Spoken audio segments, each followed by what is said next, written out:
கதை கேட்க தயாராயிட்டீங்களா? இன்றைக்கான வேத வசனத்தையும் கதையும் பார்ப்போமா? Are you ready to listen to a story? Shall we see today's Bible verse and a story?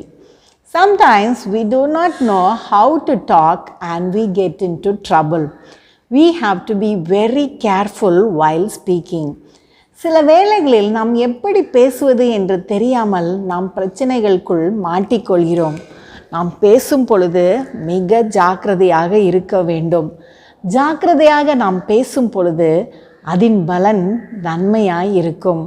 When we speak carefully, the result of it will be always good. Let us see what the Bible says. வேதம் என்ன சொல்லுகிறது என்று பார்ப்போம்.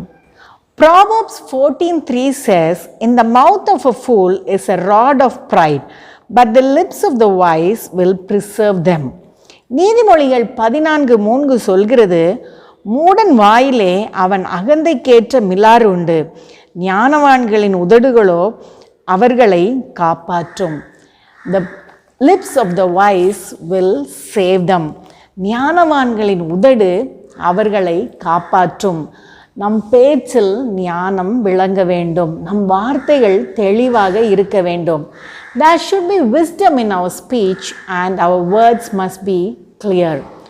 Once there was a farmer, he had a cat, and the cat grew old, so he could not feed the cat because it became useless. So he left it inside the jungle. ஒரு முறை ஒரு விவசாயி ஒரு பூனை ஒன்றை வளர்த்தான். அந்த பூனைக்கு வயதாகி விட்டபடியினால் அது அவனுக்கு பிரயோஜனப்படவில்லை. அவனால் அதற்கு அதிக உணவு அளிக்க இயலாதபடியினால் அதை கொண்டு போய் காட்டு பகுதியில் விட்டுவிட்டான். இதுவரை சொகுசாக வீட்டிலிருந்து சாப்பிட்ட இந்த வயதான பூனைக்கு என்ன செய்வதென்று தெரியவில்லை. Till this day, the cat was so comfortable at home and eating, and it was quite old and it did not know what to do. It was walking slowly and that forest did not have any cats. இது மெதுவாக நடந்து கொண்டு சென்றது. அந்த காட்டில் பூனைகளே இல்லை. அப்பொழுது அந்த பகுதி வழியாக ஒரு நரி வந்தது. பூனையை பார்த்து, "நீ யார்?" என்று கேட்டது. A fox came by that side and asked the cat, "Who are you?" And the cat, with a very loud and majestic voice, replied, "I am the king of cats." அந்த பூனை கம்பீரமாக அந்த நரியிடம் சொன்னது, "நான் தான் பூனைகளின் அரசன்" என்று. நரி யோசித்தது. ஒரு அரசன் நம்முடன் இருந்தால் நமக்கு அதிக லாபம் என்று நினைத்த நரி சொன்னது, "பூனை ராஜாவே, நீங்கள் என்னுடன் வந்து என் குகைக்குள் தங்கிக் கொள்ளுங்கள், உங்களுக்கு தேவையானதை எல்லாவற்றையும் நான் செய்கிறேன்" என்று.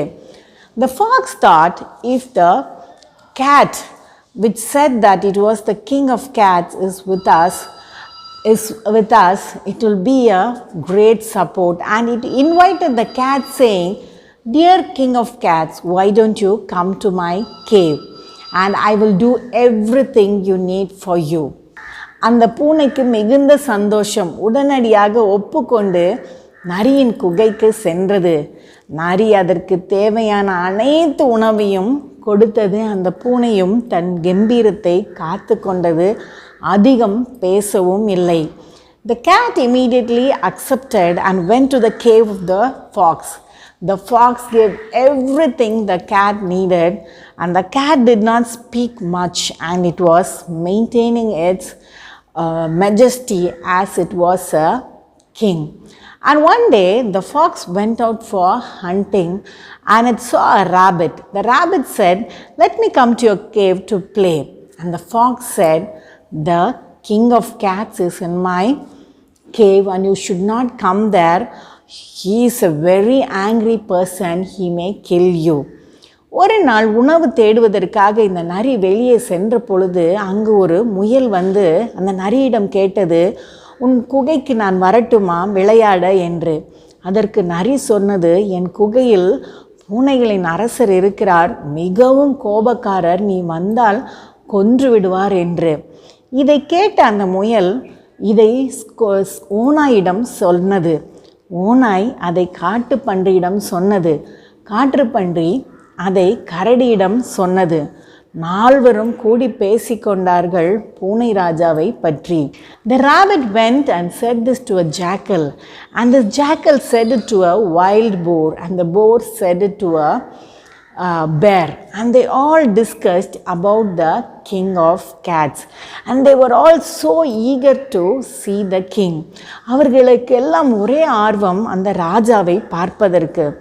அதனால் ஒரு நாள் அவர்கள் ஒரு விருந்தை ஏற்பாடு செய்து அவர்கள் நரியிடம் அந்த ராஜாவை அழைத்து வருவதற்காக கேட்க முடிவு செய்தார்கள்.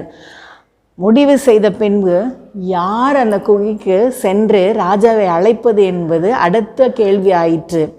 So they all decided to prepare a big feast for the king and then invite the king for the feast. And after deciding, the next question was who will go and invite the king, because they were all very scared. And the boar said, I have a sleepy face, I am not going. The bear said, if there is any trouble, I cannot run away, so I am not going. And the jackal said, I am very old, I too can't run, so let it be the rabbit who goes and invites the king. அவர்கள் பேசிக்கொண்டார்கள். அந்த காட்டுப்பன்றி சொன்னது, எனக்கு தூங்குவது போல் ஒரு முகம், வரவேற்க நான் சரிப்பட மாட்டேன் என்று.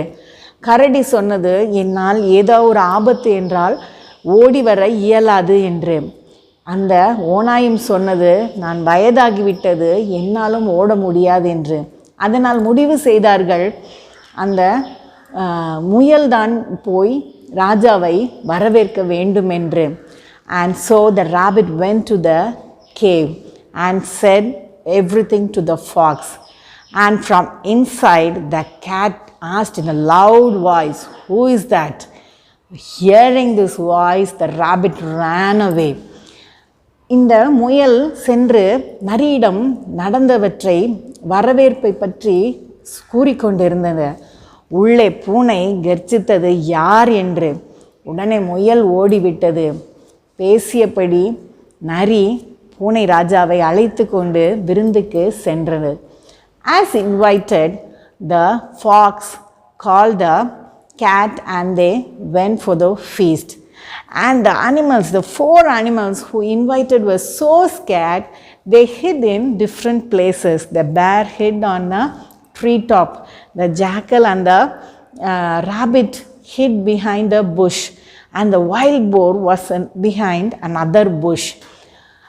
இவர்கள் விருந்துக்கு சென்ற பொழுது விருந்துக்கு அழைத்தவர்கள் பயந்து கொண்டு ஒளிந்து கொண்டார்கள். கரடி மரத்தின் மேல் ஏறிக்கொண்டது. காட்டுப்பன்றி ஒரு மரத்தின் கீழ் ஒளிந்து கொண்டது. ஓநாயும் முயலும் ஒரு புதரின் பின்பாக ஒளிந்து கொண்டது. சாப்பாடை பார்த்து பூனை ராஜாவுக்கு மிகுந்த சந்தோஷம். நன்றாக உணவை உண்டது. Seeing the food, the cat was very happy. It had a very great feast. And after the feast, it lay down there and started sleeping. அது சாப்பிட்ட பின்பு அங்கேயே படுத்துக்கொண்டு தூங்கி கொண்டிருந்தது. திடீரென்று ஒரு சத்தம் கேட்டு விழித்த அந்த பூனை கண்ணில் பட்டது அந்த பன்றியின் வால். Suddenly, the cat heard a voice and woke up, and it saw the wild boar's tail. And thinking it was a rat, the cat pounced on the tail of the boar, saying, see, now I have caught you. அந்த வாலை பார்த்தவுடன் எலி என்று சுதாரித்த அந்த பூனை வேகமாக அந்த வாலின் மேல் குதித்தது, நான் உன்னை பிடித்து விட்டேன் என்று. It was so scared that the boar started running for its life. பயத்துடன் இந்த காட்டுப்பன்றி தன் வாழ்க்கையை தன் உயிரை காப்பாற்றிக் கொள்வதற்காக ஓட துவங்கியது. ஏதோ ஒன்று ஓடுகிறது என்ற பயத்தில் பூனை மரத்தில் ஏறியது. அங்கிருந்த கரடி பூனை ராஜா தன்னை கொல்ல வருகிறது என்ற பயத்தில் கீழே விழுந்தது.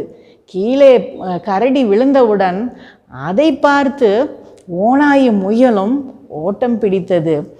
And the cat was scared because something started running and it climbed the tree. And when it climbed the tree, the bear thought, It is coming to attack him, and it fell from the tree. When it fell down, the jackal and the rabbit that was inside the bush got scared, and all four ran away.